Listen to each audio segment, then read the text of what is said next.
Соңғы 3 жылда соттың шешімімен 28 педофил химиялық кастрацияға кесілген. Солардың 27-сіне қатысты үкім орындалыпты. Бала зорлап сотталған педофилдер абақтыда жаппай дінді қабылдап жатыр.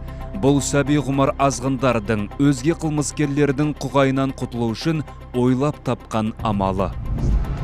Бүгінде кәмелет жасқа толмағандарға қатысты сексуалдық сипаттағы қылмыс жасаған 2000-нан астам азғын жазасын өтеп жатыр. Істі болғандардың 87%-ның тұрақты жұмысы болмаған. Кешегі маскүнемнің бүгін дүмшеге айналып, түлкі бұлаң тәсілге салуы аса қауіпті құбылыс дейді дерадикализациямен айналысатын теологтар. Намаз оқымайтын түзеу мекемесінде жазасын өтеп жүргендер, оларды қабылдамайды педофилизмдерді. Қастарында бірге шай ішпейді, бірге отырмайды, жанында бірге дос қылмайды. Намаз оқитындар оларды қабылдай береді. Бір хадис бар, сол хадисті біз басшылыққа аламыз.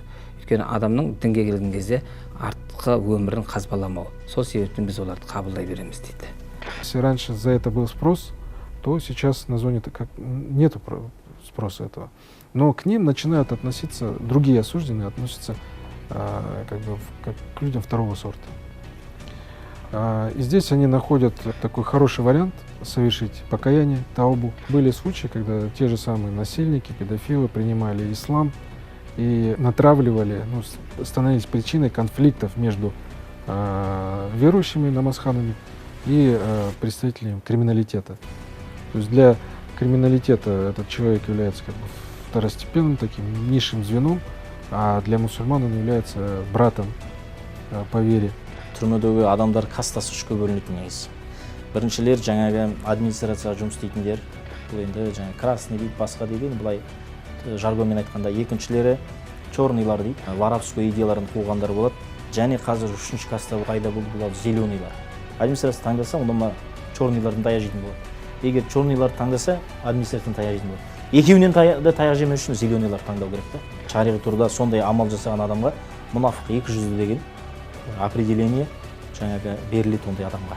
Главная причина здесь намаз совершать, что вас никто не трогает на зоне, на любых зонах. Намаз оқитын болсаң, ешкім саған тиіспейді. Поэтому почти 100% педофилов совершают намаз. Кішкентай балдар сорлайды. Ондан кейін мына жаққа келеді, ешкім оларға ештеңе дей алмайды. Неге? Өйткені намаз оқиды. Намаз оқиды екен ғой дейді, дей салады. Есет Махуов халықаралық террорлық топтарға демеушілік жасаған үшін сотталды. Ол қапастағы жамағаттың қатарына дінді қалқан еткен педофилдер қосылуда деп қынжылады. Және бұл барлық түрмеге ортақ тенденцияға айналған. Жүректен емес ол. Бұл мәжбүр жағдай, ол деген это как бы хамелеонский нәрсе ғой. Это просто взял маску, принял такой, одел маску верующего человека. Тілге тиек етер жайт, ертеректе қызды зорлап, ұлды қорлаған азғындарды абақты заңы кешірмейтін. Қазір балаға қиянат жасаған педофилдерден деструктивті діни ағым мүшелері жиіркенбейтін болған.